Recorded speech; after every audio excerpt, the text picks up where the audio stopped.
कोई फूल कितना भी सुंदर खिला हो, पर जब डाली पर पूरा खिल जाता है, तब अपनी सुंदरता और सुगंध को प्रकृति को सौंपकर स्वतः ही विलीन हो जाता है। हर मनुष्य को उसकी पूर्णता पाना ही उसके जीवन का एकमात्र लक्ष्य है। शरीर तो आपका जड़ है, हमेशा आप जहां हैं वहीं रहता है, पर मन एक पल में हजारों मील चला जाता है। ध्यान और साधना इसी के भटकाव को ही रोकना है। ध्यान से जीवन में संतुलन पैदा होता है। भगवत गीता में इंद्रियों पर विस्तृत चर्चा हुई है। हमारा दिमाग करोड़ों वर्षों में धीरे धीरे विकसित हुआ है। दिमाग के विकास की शुरुआत मेरुदंड के शुरुआती छोर से हुआ है। रीढ़ के ऊपर इसे लिम्बिक सिस्टम कहा जाता है। करोड़ों वर्षों पहले के जीवों में स्पाइन नहीं होती थी, जैसे बैक्टीरिया या फंगस। धीरे धीरे स्पाइन बनी। पहले के दौर में हेड या टेल में कोई फर्क नहीं था। धीरे धीरे हेड और टेल में फर्क बनना शुरू हुआ। फिर हेड का हिस्सा दिमाग बन गया और यहीं से हमारे दिमाग को गति मिली। इंद्रियां विकसित होने का कारण यह जानना था कि आसपास क्या चल रहा है, और भोजन ढूंढना और खतरे को भांपना। आज यह इंद्रियां हमारे सभी जीवों में मौजूद हैं। भोजन ढूंढना है तो इंफॉर्मेशन की आवश्यकता होती है। यह इंफॉर्मेशन हमें इंद्रियों द्वारा मिलती है। ऐसे ही हमारी नीड के हिसाब से हाथ, कान, नाक विकसित हुए। लेकिन इंसान में लिम्बिक सिस्टम के बाद भी दिमाग का विकास होता रहा, जिसे प्रीफ्रंटल कॉर्टेक्स कहते हैं। दिमाग का यह हिस्सा तर्क प्रस्तुत करता है, जैसे कि तर्कपूर्ण प्रश्नों का उठना। मैं कौन हूँ, कहाँ से आया हूँ और मेरे जीवन का उद्देश्य क्या है। इस तरीके के विचार केवल इंसानों में ही आते हैं। प्रीफ्रंटल कॉर्टेक्स में नवीनतम विकसित अंश है फ्रंटोपोरल कॉर्टेक्स, जिसे आप तीसरी आंख भी कहते हैं। इसका कार्य भविष्य की रणनीति बनाना है।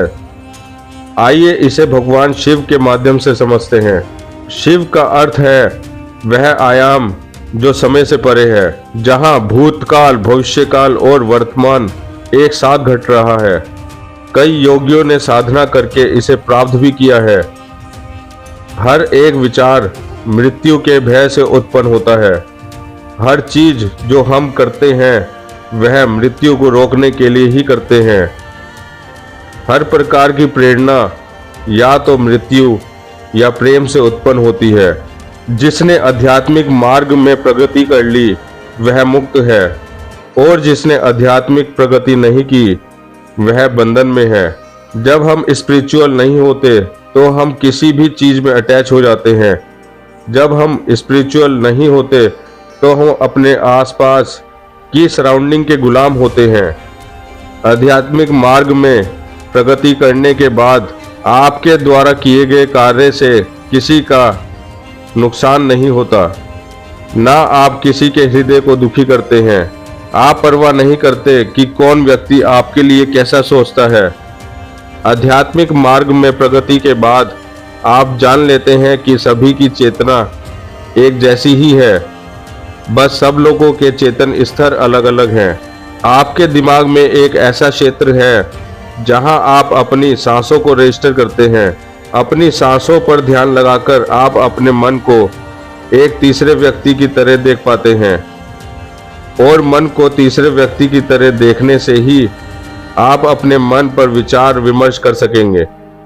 मृत्यु के भय के विपरीत है नियंत्रण। जैसे जैसे नियंत्रण बढ़ता जाता है, आप में मृत्यु का भय भी कम होता चला जाता है। इसी को ईश्वर से मिलना कहा जाता है। दूसरे शब्दों में कहें तो आप मृत्यु पर विजय प्राप्त कर लेते हैं। आप इसे मोक्ष भी कह सकते हैं। एनलाइटमेंट में आपका लिम्बिक सिस्टम पूरे तरह खत्म हो जाता है। आपकी आइडेंटिटी पूरी तरह खत्म हो जाती है। निर्वाण या मोक्ष को प्राप्त करके मैं पूरी तरह खत्म हो जाती है।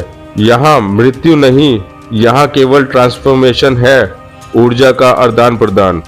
आत्मा की मृत्यु नहीं होती, वह आप जान चुके होते हैं।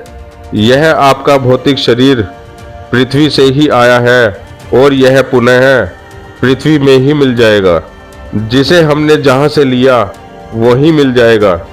अगर मैं आपको 24 घंटे सोने के लिए बोलूं तो सोना आपके लिए सजा बन जाएगा।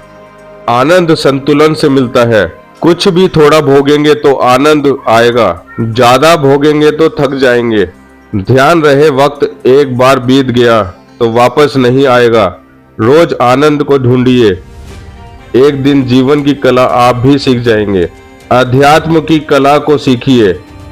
इतना जान लीजिए, आनंद बड़ी कारों में नहीं, बड़े मकानों में नहीं मिल सकता। भौतिक वस्तुओं से जितना आनंद प्राप्त करेंगे उतना ही दुख प्राप्त होगा। इसलिए कोई ऑल्टरनेटिव मार्ग ढूंढिए, इसे जानने की कोशिश कीजिए।